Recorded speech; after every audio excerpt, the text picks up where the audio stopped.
نفسك تزود وزنك؟ تعال اسمعني في ثواني. بتاكل وما بتزيدش، جسمك رافض يزيد. المشكله مش دايما في الاكل، ممكن المشكله في جسمك.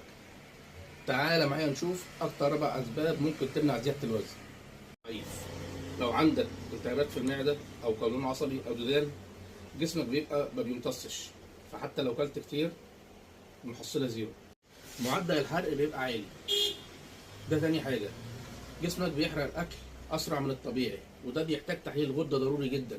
تالت حاجه، في فيتامينات ومعادن معينه زي الحديد والزنك والسيلينيوم، نقصهم بيخلي الجسم يمنع يخزن ويبني عضل. رابع حاجه، التوتر والضغط النفسي، ده بيأثر على النوم والشهيه ويخلي الاعصاب مش مظبوطه، وده يخلي الجسم يرفض يزيد. فبنعمل ايه؟ اول حاجه، كل 3 ساعات وجبات صغيره متكرره حتى لو سناكس. نزود من السعرات الذكيه زي الفول السوداني، الموز، اللبن، الشوفان. نزود البروتين في كل وجبه، بيض، فول، جبن، زبادي، ده اللي بيبني عضل مش يزود وزن بس. ما يتحركش بعد الاكل خلال 30 دقيقه عشان تخلي جسمك يخزن مش يحرق. نام كويس، النوم يخلي جسمك يبني عضل ويخزن طاقه. اكتب لي في الكومنتات لو عايز تعرف اي نظام غذائي لزياده الوزن او ادويه معينه لزياده الوزن. زياده الوزن مش انك تاكل كتير، لكن تاكل صح وتعيش بنظام. ابدا النهارده.